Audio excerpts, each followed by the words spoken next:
Good morning all of you. Welcome you all student in our accent online class. आज की हमारी class है class second के लिए और आज का हमारा सब्जेक्ट है हिंदी। तो बच्चों आप अपनी हिंदी की बुक निकालो। जैसा कि बच्चों हमने पिछली क्लास में चैप्टर सेकंड है जो पेंसिल की कहानी वो पूरा पढ़ लिया था और इसके सारे क्वेश्चन आंसर भी कर लिए थे, है ना। यहाँ तक ये पूरा कंप्लीट हो गया था। और आज अपन चैप्टर पढ़ेंगे तीसरा, नीलू को सीख।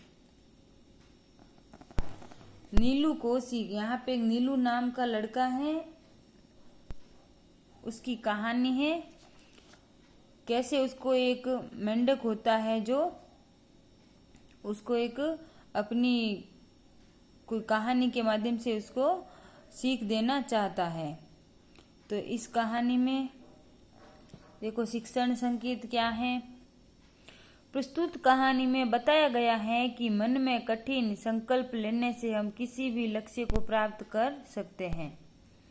देखो इस कहानी में ये बताया हुआ है कि अगर हमारे मन में कोई किसी लक्ष्य को लेके अगर दृढ़ संकल्प हो जाए, मतलब हमको वो चीज हासिल करनी ही करनी है, तो फिर हमको कोई भी नहीं रोक सकता। हमको उस लक्ष्य को प्राप्त करने के लिए कोई भी नहीं रोक सकता। हम हमारा लक्ष्य प्राप्त करके ही रहते हैं। अगर हमारे मन में उस लक्ष्य के लिए कठिन संकल्प आ जाए तो केवल कल्पना करने या योजना बनाने से ही हमें मनपसंद लक्ष्य की प्राप्ति नहीं होती है। देखो हम ऐसे मन में सोच ले कि अब तो हमको ये करना ही करना है। मन में सोचने से अच्छा कुछ भी नहीं होता है, योजना बनाने से कुछ नहीं होता है, केवल मात्र कल्पना करने से कुछ भी नहीं होता है। उसके लिए हमको करनी पड़ती है मेहनत। क्या करनी पड़ती है? मेहनत। तो मनपसंद लक्ष्य की प्राप्ति नहीं होती है, बल्कि योजनाबद्ध तरीके से कठिन परिश्रम द्वारा ही हम अपने लक्ष्य को प्राप्त कर सकते हैं। हम अपने लक्ष्य को किस तरीके से प्राप्त कर सकते हैं? योजनाबद्ध तरीके से कठिन परिश्रम द्वारा हम अपने लक्ष्य को प्राप्त कर सकते हैं। अगर हमारा कोई लक्ष्य है तो हम उसको कैसे प्राप्त करेंगे? पहले तो उसकी योजना बनाएंगे, फिर अपने मन में दृढ़ संकल्प करेंगे, उसके बाद में कठिन परिश्रम करके उस लक्ष्य को प्राप्त कर सकते हैं कि हमको ये करना ही करना है। तो चलिए ये है शिक्षण संकेत। अब हम ये वाला चैप्टर शुरू करते हैं। नीलू घर से निकला तो रास्ते में उसे मिला फुदकू मेंढक। देखो नीलू घर से निकला था, कहीं जा रहा था, उसके जस्ट सामने रास्ते में आ गया कौन? एक मेंढक, जिसका क्या नाम था? फुदकू। मेंढक का क्या नाम था? फुदकू। एक गड्ढे में पड़ा, गर्दन उचकाए टर टर कर रहा था। नीलू ऐसे जा रहा था और इस सामने एक छोटा सा गड्ढा था, उसके अंदर कौन पड़ा था? मेंढक। और वह टर टर टर टर कर रहा था। मेंढक तो टर टर ही करते हैं, तो वह टर टर कर रहा था। फौरन यानी तुरंत नन्हे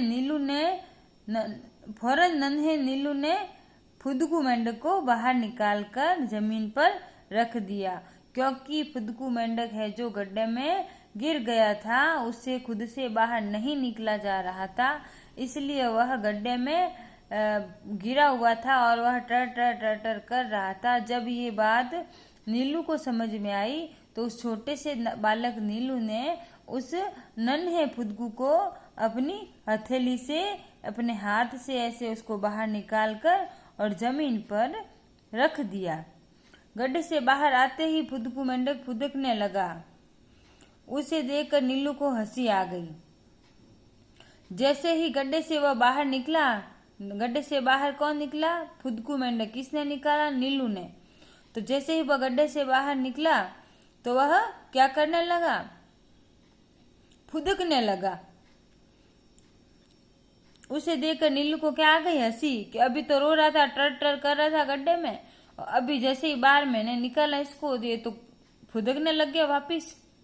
नीलू को हंसता देख खुद को गुस्से से आग बबूला हो गया, क्योंकि नीलू को उस पर हंसी आ गई थी। अभी तो इसके जान के लाले पड़े थे, अभी ये कूद रहा है। तो ऐसा देख के नीलू को हंसी आ गई थी, लेकिन फुदकू मेंढक को गुस्सा आ गया कि मेरे पे हंस रहा है। आग बबूला हो जाना ये एक मुहावरा है। आग बबूला हो जाना मतलब गुस्सा आ जाना।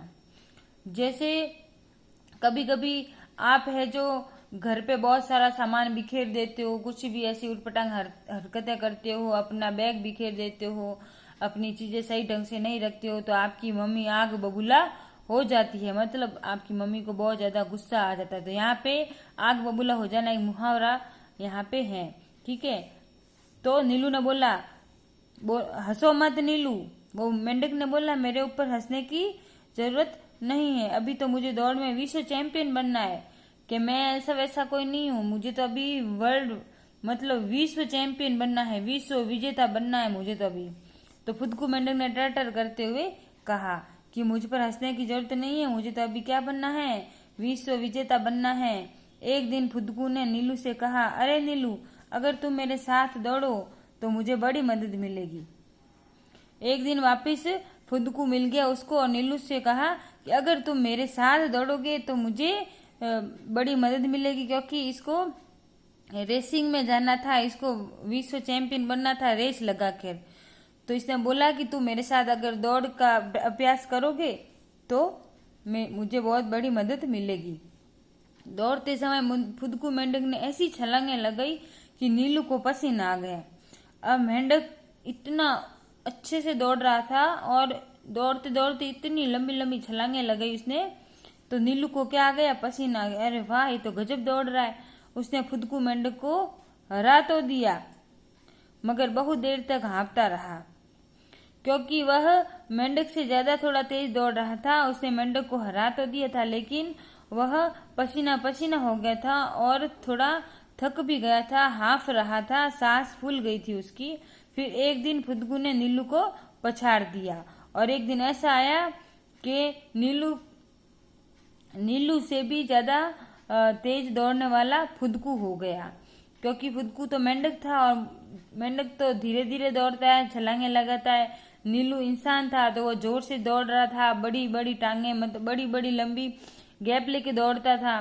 तो फिर भी फुदकू मेंढक ने एक दिन नीलू को हरा ही दिया, क्योंकि फुदकू को क्या बनना था, विश्व विजेता बनना था। और उसने नीलू को बोला कि इस काम में तुम मेरी मदद करो, मेरे साथ दौड़ने का अभ्यास करो। तो ये दोनों रोज दौड़ते थे और एक दिन फुदकू है जो जीत गया था नीलू से।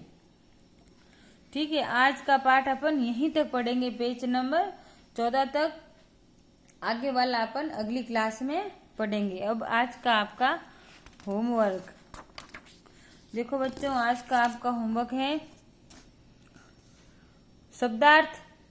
विश्व विजेता, दुनिया को जीतने वाला, कोरी प्रशंसा, केवल बड़ाई करना, हिस्सा लेना, भाग लेना, कूच करना, जानना, उस्ताद, गुरु, धावक, दौड़ने वाला, मदद, सहायता, संसार, दुनिया, वाकई, सही में, निश्चय, इरादा।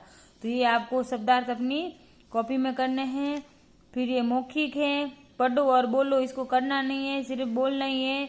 संकल्प, लक्ष्य, फौरन, फुदकने, चैंपियन, छलांगे, थपथपाकर, ओलंपिक, मुकुट, निश्चय।